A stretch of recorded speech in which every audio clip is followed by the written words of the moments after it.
Yeah, so it was October of 2019. A church planter by the name of Hayden Ratner invited me and my wife to the city.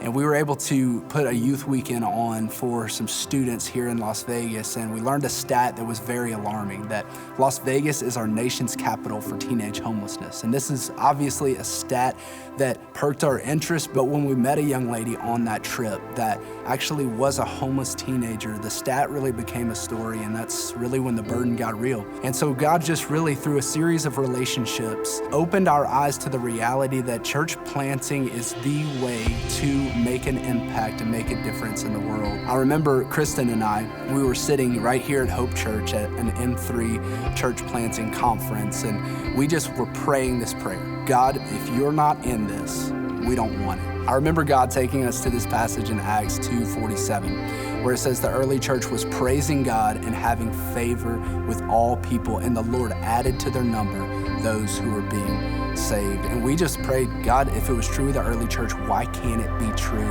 of us? And so I remember right here at Hope Church, Kristen scribbling the name for the first time, Favor Church. And we started the journey. We moved to the city in August of 2020 with our 2 kids. And as a grandchild of Hope Church, I have really and truly felt like, in a lot of ways, the activity that I feel like we're able to step into is a result of so many pioneers that have gone before us, 20 years before us, to say that we are claiming this city for Jesus. And so we're just honored to be a part of the wake of God's activity because of what it means for us as a family of churches here in the city. Even as we set up and tear down every single week, we make a cafeteria become a house for a church, and we've been able to see Jesus build his church in phenomenal ways by giving everybody a significant role. We've been able to see atheists come and join our team to come up and put up pipe and drape. We've been able to see people come and pull a trailer that didn't know what they thought about Jesus yet, and watching those men and those women that come and take significant steps in their faith because they felt like they belonged and they were part of a people,